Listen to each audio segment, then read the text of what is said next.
Eu quero saudar a todos os nossos irmãos, aqueles que veem os nossos programas pelo canal 126 da Embratel, TV aberta, ou mesmo pelo canal 85 da Sky, ou mesmo outros que vêm pelas nossas plataformas no YouTube. Irmãos nossos da Igreja Cristã Maranata, irmãos nossos de outras igrejas, mas que acompanham os nossos programas. Nós ultimamente tivemos informação, irmãos da Assembleia de Deus, que são servos de Deus, que nós admiramos muito, que também assiste. A todos a paz do Senhor, sejam bem-vindos. Nós vamos continuar com o nosso assunto de Atos dos Apóstolos, logo depois da vinheta.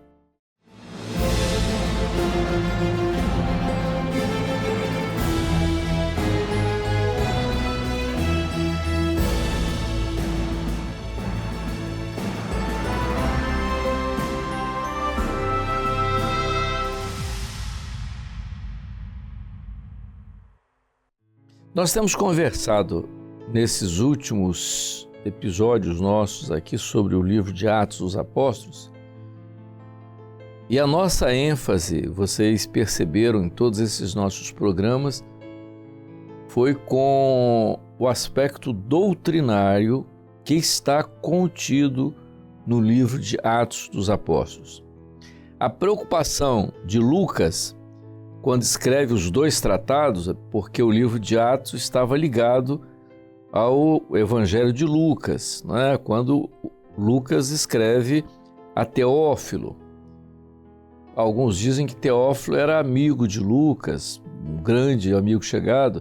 Tem até com teorias de que não, Teófilo não é uma pessoa, Teófilo é um personagem criado por Lucas, porque a palavra Teófilo é formado por duas palavras gregas, né? Teo, que significa Deus, e Philos, que significa amigo, né? Amigo de Deus, amado de Deus, é a mesma coisa que...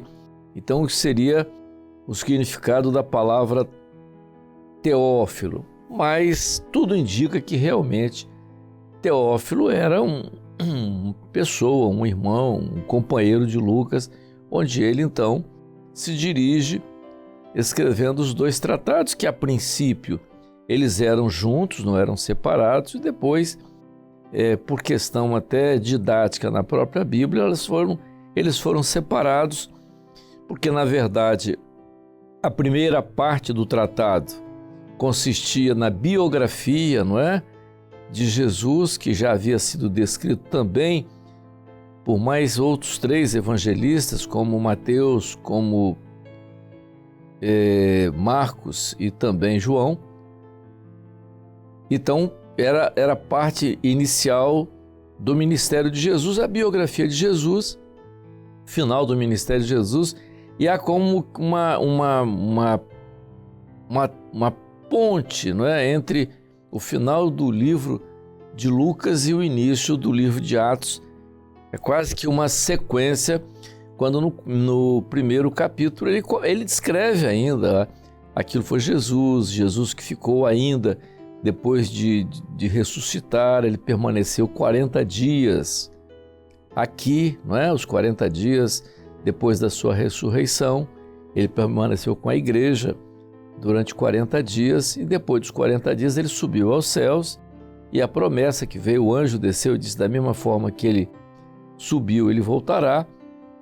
E naquele momento, antes dele subir aos céus, ele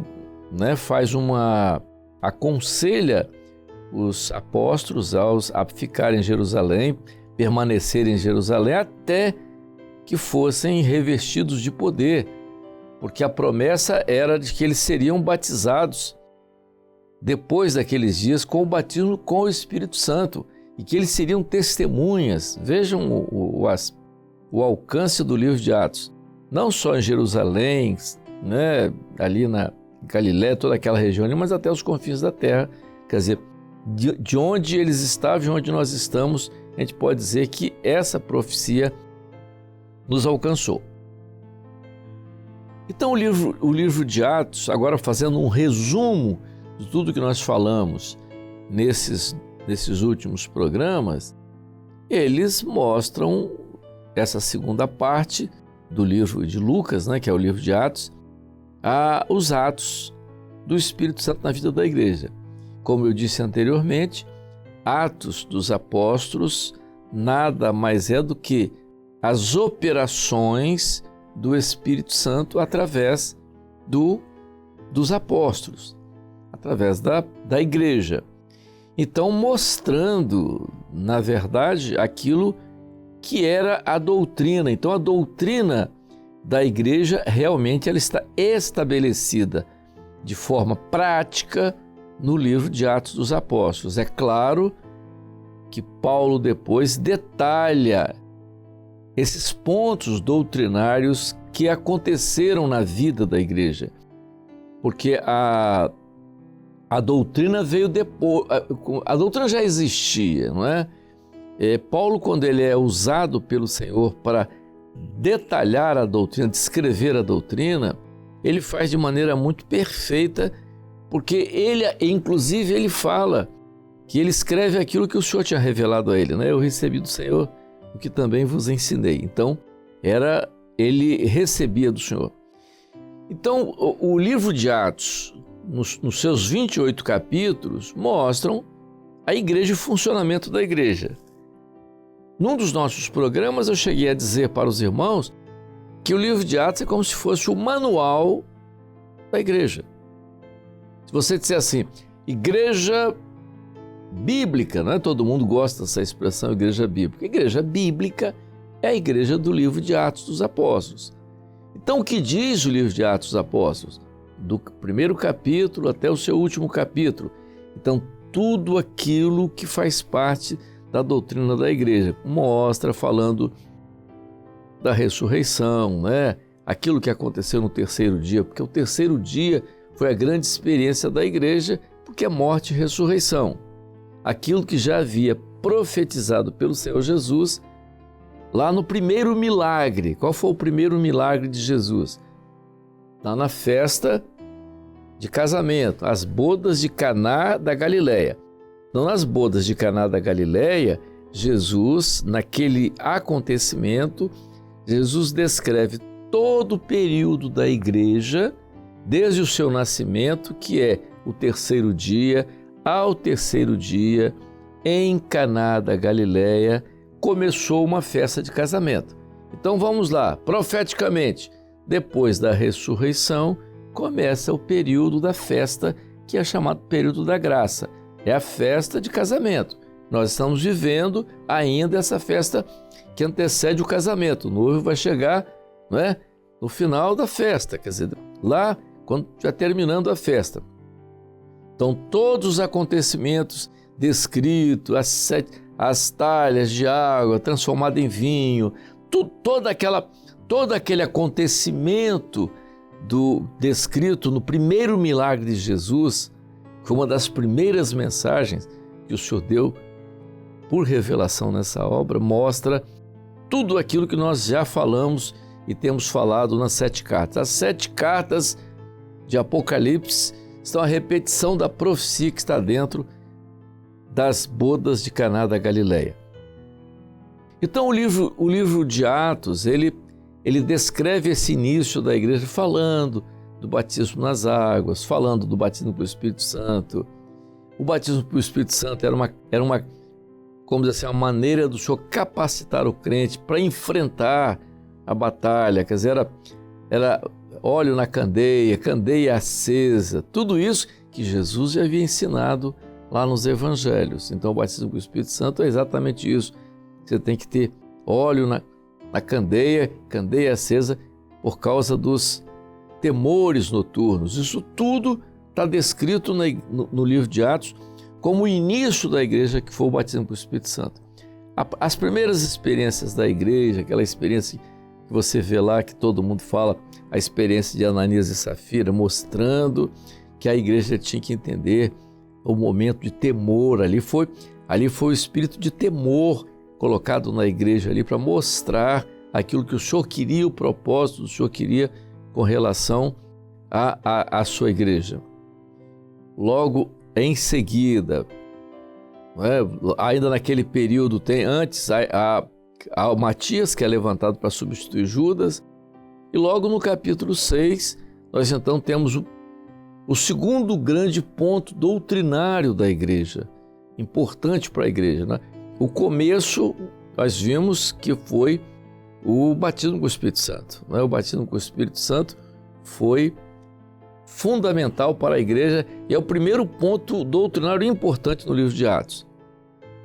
Além na continuação, do capítulo 2, capítulo 3, também o Espírito Santo começa a mostrar à igreja a necessidade de viver no corpo, aquilo que mais tarde Paulo também vai detalhar nas suas cartas, principalmente na primeira carta aos Coríntios e também na carta aos Efésios.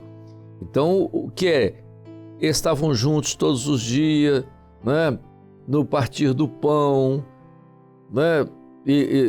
Então, tudo descrevendo a comunhão, porque o grande momento, quer dizer, a grande experiência da igreja depois da ressurreição foi a comunhão, aprender a viver no corpo. Isso está muito claro no livro de Atos. Na sequência disso, né, nós vamos ver quando então há uma sequência doutrinária importante, como nós falamos. Eu estou fazendo só uma retrospectiva para vocês entenderem bem, para nós concluirmos esse estudo doutrinário sobre aquilo que está no livro de Atos. No capítulo 6, vocês já vão ver com clareza outro ponto doutrinário muito importante. Qual foi? O surgimento dos diáconos. Então, a descrição dos diáconos para a igreja só tem uma descrição. Claro que Paulo, depois, escrevendo a Timóteo, ele ensina detalhes disso. Mas ali no capítulo 6 ficou muito claro o que o Espírito Santo mostra a respeito dos diáconos, o que seriam os diáconos. Então, o que acontece doutrinariamente? Primeiro, os diáconos eram servos que seriam levantados, que teriam duas qualidades importantes para a igreja. Quais eram essas qualidades? Primeiro, eles foram levantados para quê? Para cooperar com os apóstolos. Então, eles eram cooperadores dos apóstolos, porque a igreja tinha crescido muito. Vejam, ainda antes dos diáconos, vocês têm que lembrar do que aconteceu nas duas primeiras mensagens de Pedro. Quais foram as duas mensagens de Pedro? A primeira, a mensagem de Pedro, a conversão de 3.000. Depois, a segunda mensagem de Pedro, 5.000, que foram a primeira que foi no Pentecostes e a segunda que foi na cura do coxo. Essas duas mensagens estão ligadas com a promessa que Jesus fez a Pedro quando disse: eu te darei as chaves do reino dos céus. Então, o que Jesus estava fazendo? Mas eu pensando que Pedro ia ser chaveiro do céu, porteiro do céu. Não, as chaves eram as primeiras mensagens de evangelização, as duas primeiras mensagens que são reveladas, são as chaves. A primeira, quando ele cita, não tem ainda o cânon cristão, ele cita o profeta Joel, entrega uma palavra e naquela mensagem 3.000 conversões.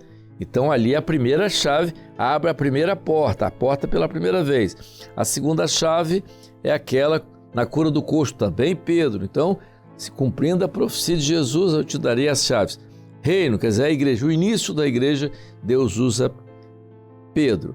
Então vejam, só nesses dois inícios, a igreja, que era uma igreja pequena, um grupo pequeno, passa para mais de 8.000 pessoas.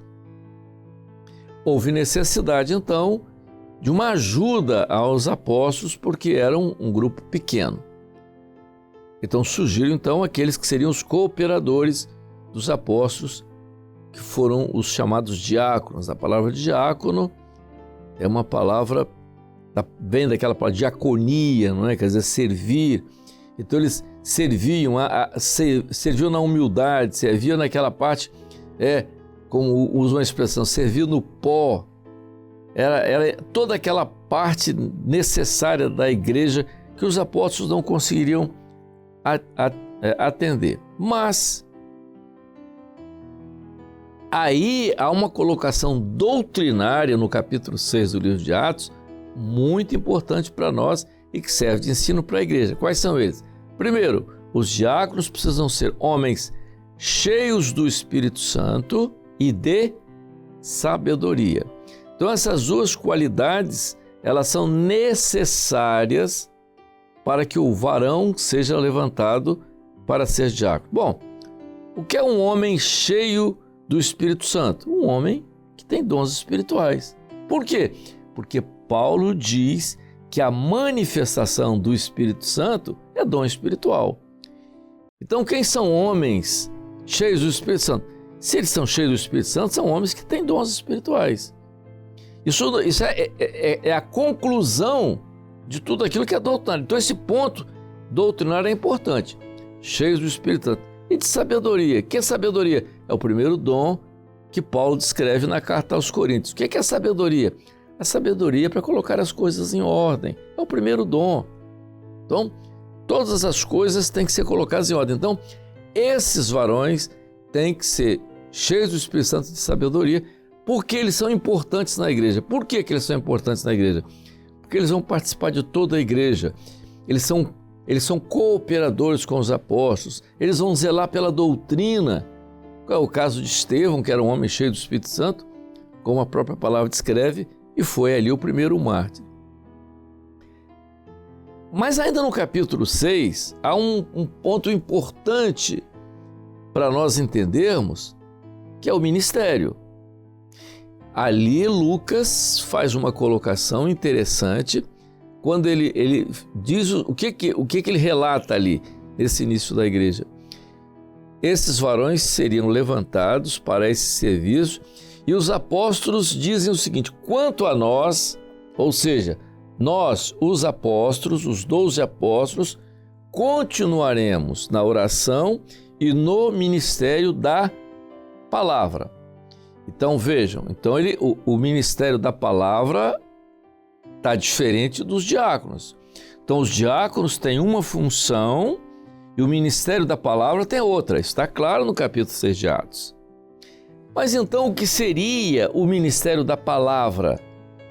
Vejam, é o Espírito Santo agindo. Então há uma linguagem profética ali. Porque como é que você pode falar em ministério se a palavra ministério é uma palavra totalmente ligada ao Novo Testamento? Você não vai falar em ministério no Velho Testamento. A dispensação era outra, a forma de atuar era outra. A palavra ministério, que é uma palavra que também é aqui no grego, mas ela tem sentido no Novo Testamento. Mas ministério da palavra, como seria isso? Então ali o Espírito Santo já está colocando uma doutrina profética, porque o cânon cristão vai se fechar ali no primeiro século. Então vejam, lá na frente, já em cumprimento a tudo isso, quando João tem a visão de Jesus glorificado, o que acontece? E estava vestido com uma veste salpicada de sangue. Esse varão que João viu, quem era? Esse varão era o Senhor Jesus. Correto? Claro, ninguém tem dúvida disso. Mas disseram a João o seguinte: o nome pelo qual se chama é a palavra. Ele é o verbo. Então ele é a palavra. Então Jesus é a palavra, Jesus é a palavra. Então quando os apóstolos dizem: quanto a nós, vamos preservar na oração, e no ministério da palavra, eles estão se referindo ao ministério de Jesus. É por isso que mais tarde Paulo, escrevendo aos Efésios, fala sobre o ministério no corpo. E ele chega a ser mais detalhista quando ele coloca dentro dessa característica de ministério quando ele diz que os ministérios têm características diferentes, como uma mão. Ele coloca 5 ministérios: apóstolo, profeta, evangelista, pastor e mestre. Muito bem. Então vejam, olha como é que o livro de Atos é rico na doutrina que está ali. É por isso que nós costumamos dizer que o apóstolo Paulo, quando nas suas cartas detalha pontos doutrinários da igreja, ele não está criando uma doutrina, ele está descrevendo aquilo que já era do acontecimento da igreja, do que acontecia na vida da igreja com a operação do Espírito Santo. Então esse início é muito interessante. Depois nós vamos ver logo em seguida a experiência da conversão de Paulo, né? Quando aí já começa a haver uma mudança muito interessante com relação a esse acontecimento do livro de Atos, porque com a conversão de Paulo e o aparecimento, quer dizer, logo da igreja de Antioquia, porque a ênfase da igreja de Antioquia com Paulo, porque Paulo foi para lá e se tornou o apóstolo de lá. Aí, na verdade, o que acontece é um segundo momento do livro de Atos. Porque, vejam, no começo da igreja lá em Jerusalém, Jesus tinha orientado aos apóstolos que estavam ali em Jerusalém que não tomassem o caminho dos gentios, nem fosse para a casa de samaritanos, mas que eles se preocupassem com as ovelhas perdidas da casa de Israel. Então a igreja de Jerusalém tinha como objetivo a evangelização dentro de Israel. Agora, com a conversão de Paulo, a partir do capítulo, aí você vê logo a partir do capítulo 8, capítulo 9 de Atos, a experiência de Paulo que vai para Antioquia, aí começa uma segunda etapa no livro de Atos. E essa segunda etapa, que é muito importante para a igreja, que é então a etapa da operação do Espírito Santo agora entre os gentios. Então, o processo agora, depois da conversão de Paulo, da ida para Antioquia, a estruturação da igreja de Antioquia, e aí parte para a evangelização dos gentios, quando nós vamos novamente ver aí, e nós vamos no próximo programa então fazer novamente um resumo daquilo que foi a partir dessa segunda etapa, a evangelização dos gentios, quando está bem descrito no livro de Atos, as 3 viagens missionárias do apóstolo Paulo. E nesse período aí já é agora a sequência para aquilo que ia acontecer com os gentios. Nós vamos concluir isso no nosso próximo programa para encerrar definitivamente essa nossa abordagem sobre o livro de Atos, levando a igreja sempre a observar, repito, o livro de Atos é importante porque na grande verdade, na grande realidade, toda a fisiologia da igreja, a gente pode dizer isso, né? O funcionamento da igreja está ali, a doutrina está ali, é o início da igreja e é o que nós vivemos hoje. Nós vamos concluir esse livro de Atos no próximo programa, então, para fechar isso, fazendo essa retrospectiva rápida do que nós vimos nos últimos programas sobre o livro de Atos. Amém? A paz do Senhor a todos.